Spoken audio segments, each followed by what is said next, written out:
You and that brown-haired kid, you two look alike, Enid said.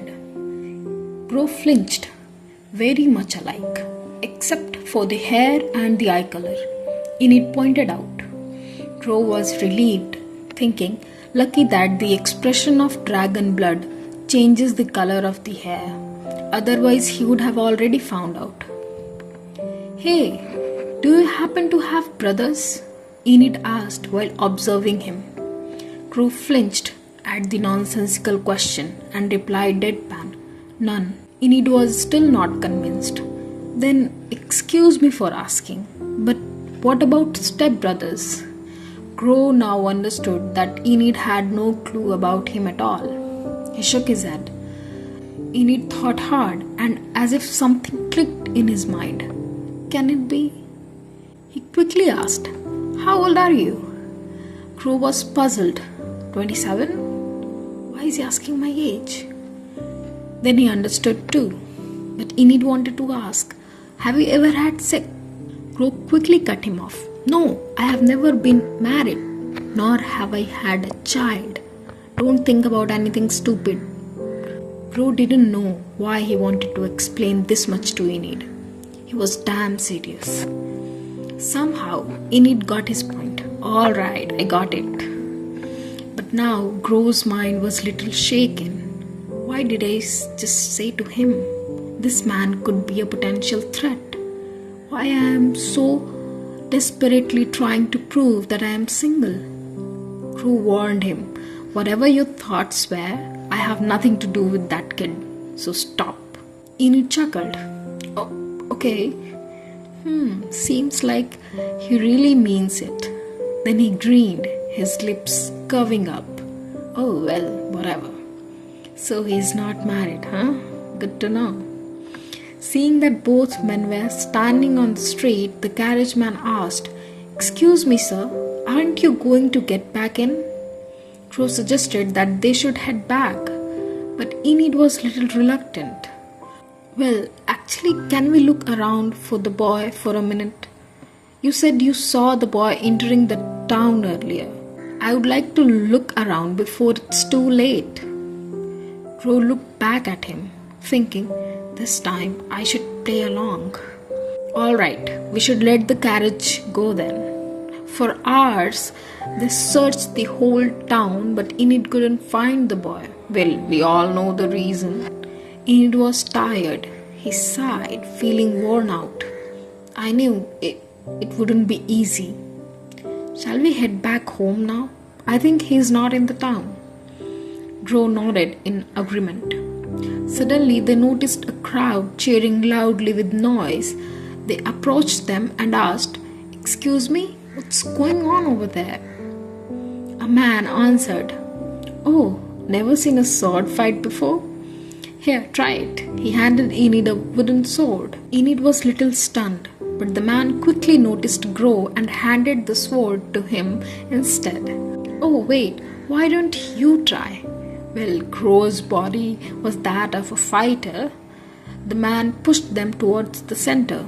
Don't just stand there, go. The match will end soon. You can challenge whoever wins this match.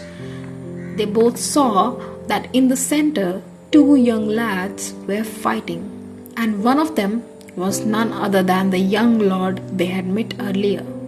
Both of them were stunned and speechless. Enid asked, Isn't that man the lord? Crow nodded. Looks like it. Most certainly, judging by the fact that Chamberlain is watching in the corner. But Enid was still a little uncertain. But will everything be okay?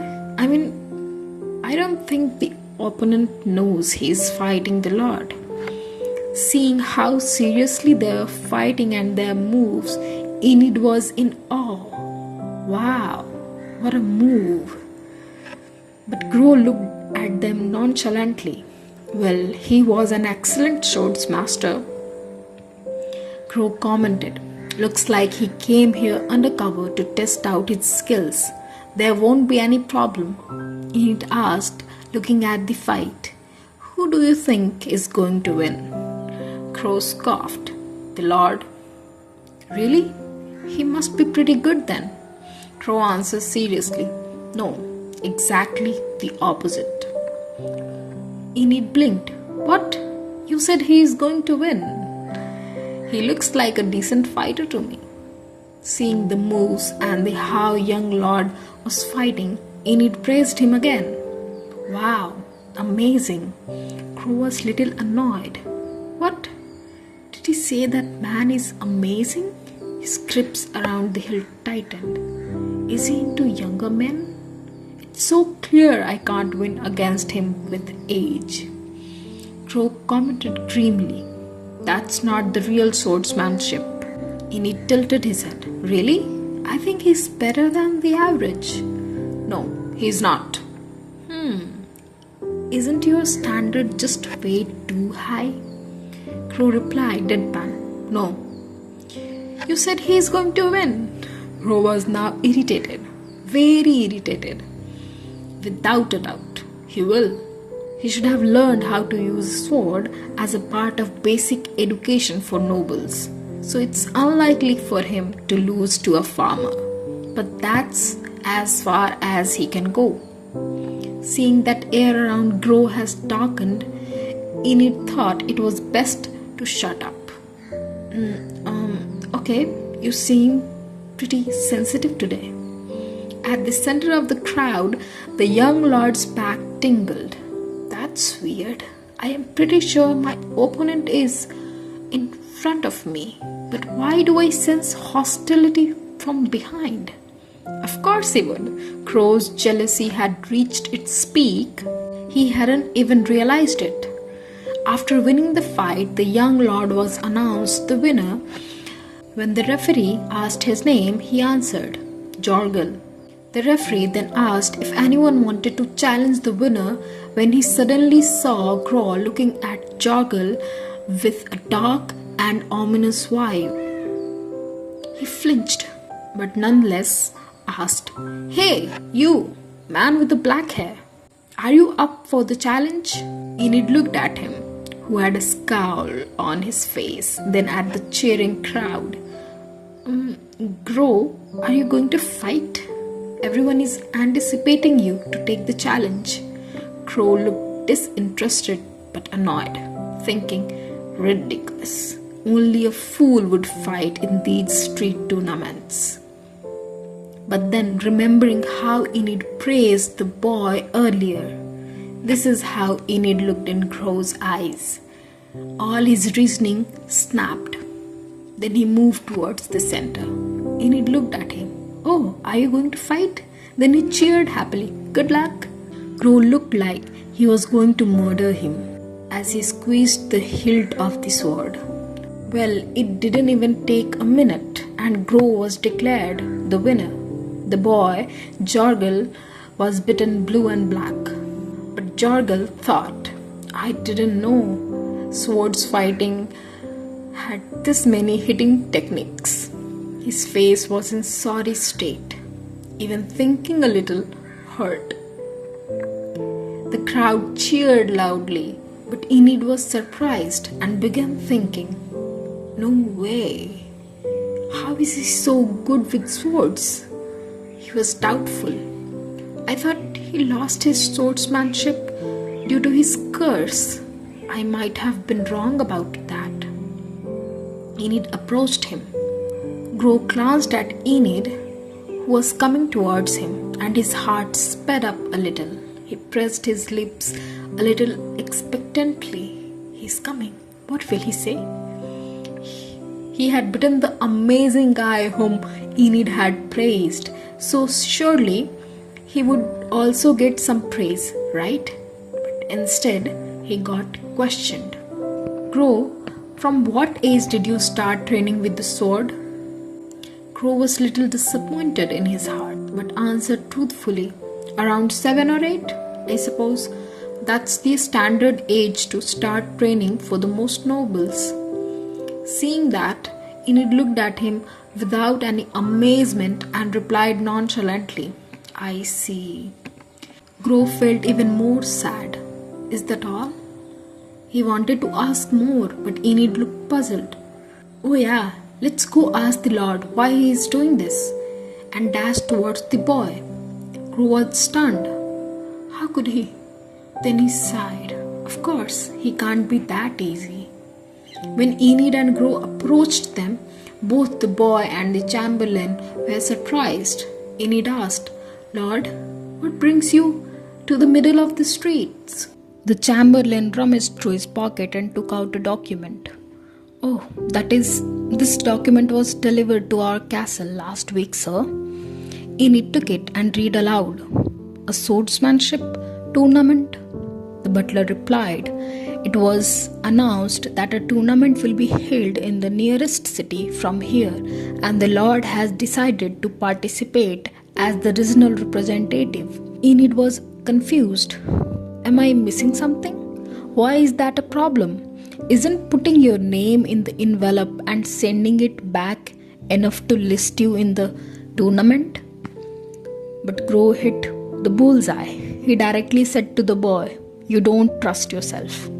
The boy was flustered hearing it. No, I don't, he admitted. I know it's a shame, but that's the truth. Enid was surprised. But why? You seem to be pretty good at it. Crow replied instead. Probably never had a proper sparring partner, especially in a remote place like this. The young lord hesitated, but then asked, Sir Crow, may I ask, in your perspective, where do I stand? Crow answered nonchalantly, Well, it depends on your purpose for participating in the tournament. The boy was confused. What do you mean by that? Crow looked down at him as the air seemed to grow colder. If it's the glory of your land that you seek, this is not your stage. You will only embarrass yourself. But if your purpose is to look around in a city, do as you wish, because you will be left with a lot of spare time. The boy didn't mind Crow looking down on him. Sir Crow, have you gone through any special training for long? Crow replied, No, I was taught no differently than others. Like all the other nobles, I learned it as one of the basic courses. Well, Crow was telling the truth. He was not a natural-born swordsman. What made him a dominant warrior was the blood that flowed through his veins. However, Crow had no reason to reveal his secret to a stranger. The boy was feeling little down. He talks as if he has never seriously trained how to use a sword. Then how good am I? His fist tightened. Am I a bad warrior? He asked sadly. Crow replied bluntly, What did you expect? You know it yourself. Enid looked at him, thinking, That's a bit harsh. I don't know he could say such a thing. Is he really just giving honest advice to a fellow swordsman? Well, not exactly. He just didn't like the boy personally. He was jealous. Enid felt sorry for the young lord and thought to cheer him up. Lord, but Crow held his shoulder and said sternly, darkness looming over him, Our business is done. We should head back home. The sun is about to set. Enid flinched at his reaction, thinking, He is dead serious. I guess I should leave with him at once. Crow didn't wait another moment and dragged him along. The boy was left feeling down. The chamberlain understood his emotions and said gently, My lord, you did great.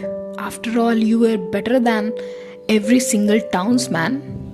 But the boy didn't feel any better. You are right, but none of them had proper training. Sir Crow was right. But considering it was your first time being in a real combat, the chamberlain tried to say more, but the young lord interrupted him anxiously. We should follow them. The chamberlain was stunned. Pardon? But why? The boy replied with determination. My purpose for participating in the tournament is for the glory of the name of my land. to get a shot at entering the mainstream noble society. If there is no chance for me to win the tournament, then my job is to persuade them to take part in the tournament as the representative of our land. He was anxious but determined as he looked at the fading silhouette of Enid and Grow.